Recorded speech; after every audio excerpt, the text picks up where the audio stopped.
لە کەشوهۆی بێئومێدی و نەبوونی موچە و خزمەتگوزاری لە هەرێمی کوردستاندا کۆمەڵی دادگەری کە لە دەسەڵات دانیە لە ڕێگەی پرۆژەی خێرخوازی و خزمەتگوزاریەوە بەردەوام و بێوەستان خزمەت بە هاوڵاتیانی هەرێمی کوردستان دەکات. یەکێک لەو ڕێگەیانەش دەستگای خێرخوازی بەخشینە کە لە سەرجەم شار و شارۆچکەکانی هەرێم خزمەتەکانی پێشکەش دەکات.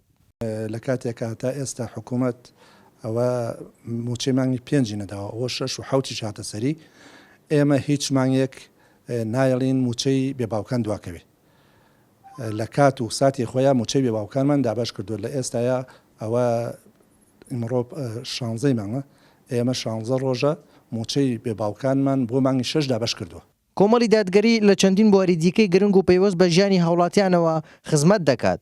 نەخۆشخانەکانی بەخشین نمونەیەکی دیکەن بۆ شاهدیدان لەسەر خزمەتی بەردەوامی کۆمەڵی دادگەری. یەکێک لە خزمەتەکانی دەستگای خێرخوازی بەخشین کەرتی تەندروستیە کە خۆشحاڵانە لە ئێستادا لە شار و شارۆچکەکانی کوردستان خزمەت بە چارەخوازان و هاوڵاتیان دەکات و ئێمە وەکو کۆمەڵگەی پزیشکی بەخشین لە گەرمیان ئاماژمان خزمەتکردنی زیاتری خەڵکیە لە ڕووی تەندروستیەوە بە بەرزترین کوالیتی و نرخێکی گونجاوە.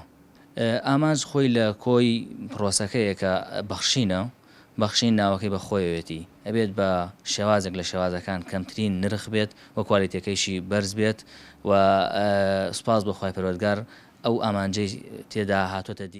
لە ماوەی ڕابردوودا کۆمەڵ بە هەموو شێوەیەکدا کۆکی لە مافی هاوڵاتیان کردووە و جێگای ئومێدی خەڵک بووە. وا شاوەڕوان دەکرێت دوای بەستنی کۆنگرەی پێنجەمی خۆی کۆمەڵی دادگەری بە شێوەیەکی باشتر و زیاتر خزمەت بە هاوڵاتیان و خەڵکی بکات. بێگومان کۆنگرە تازەکردنەوەی ئیش و کارەکانە برە و پێدانێکی زیاتر بەرەو پێشچوونە. ئەمە بۆ هەموو حزب و هەموو لایەنێک وایە و تەواو بۆ هەمووی ئەبێ، بەڵام بە تایبەتی بۆ ئێمەی کۆمەڵی دادگەری زیاتر وهایە، چونکە بەرنامە و بنەما و ئەساسیاتی ئێمە ئیسلامی پیرۆزە.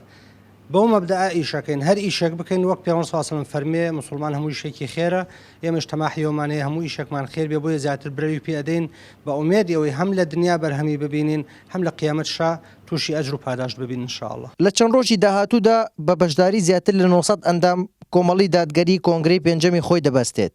ئەم کۆنگرەیە لەم دۆخەی ئێستای ناوچەکەدا جێگەی ئومێد و سەرنجی هاوڵاتیانە.